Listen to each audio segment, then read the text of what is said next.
শিক্ষিত মানুষই জানে না পিয়ার পদ্ধতি কি এবং তার সুফল কুফল কি, পিয়ার পদ্ধতি কোন আসনে কে দাঁড়াবে কেউ জানবে না।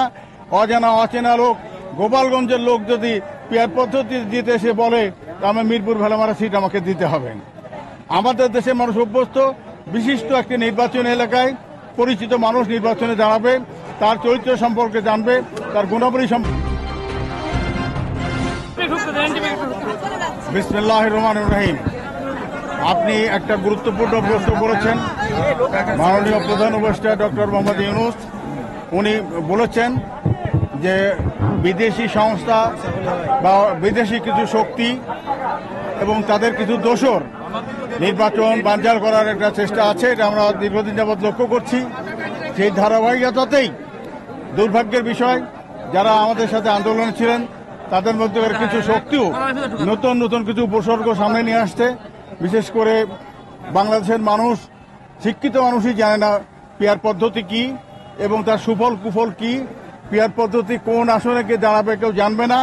অজানা অচেনা লোক, গোপালগঞ্জের লোক যদি পিয়ার পদ্ধতি দিতে এসে বলে আমি মিরপুর ভেলামারা সিট আমাকে দিতে হবে।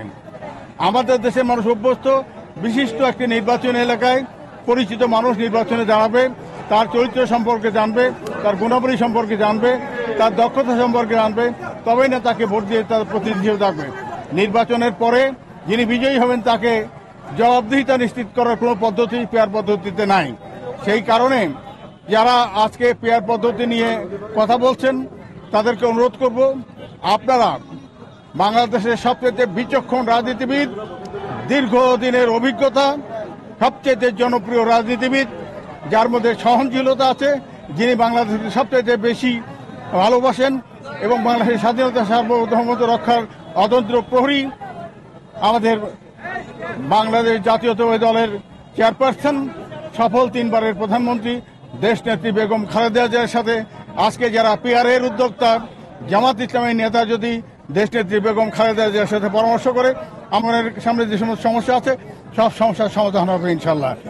আমি বিশ্বাস করি যে সমস্ত বিদেশি সংস্থা, বিশেষ করে প্রতিবেশী দেশ ভারত, তাদের মিডিয়া অত্যন্ত এসব ব্যাপারে তৎপর।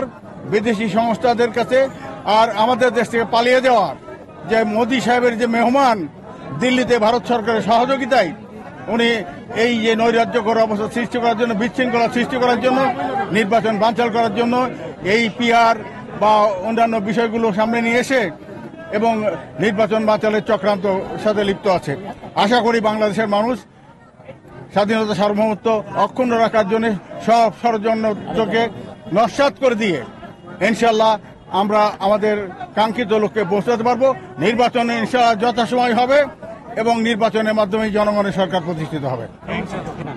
আজকেও আমরা প্রত্যেকটা ইউনিয়নের সভাপতি, সেক্রেটারি এবং সকলে এই জনসভাতে আসার আমন্ত্রণ জানিয়েছি এবং তারা সবাই এসছেন এবং পথের মধ্যে আসতেছেন।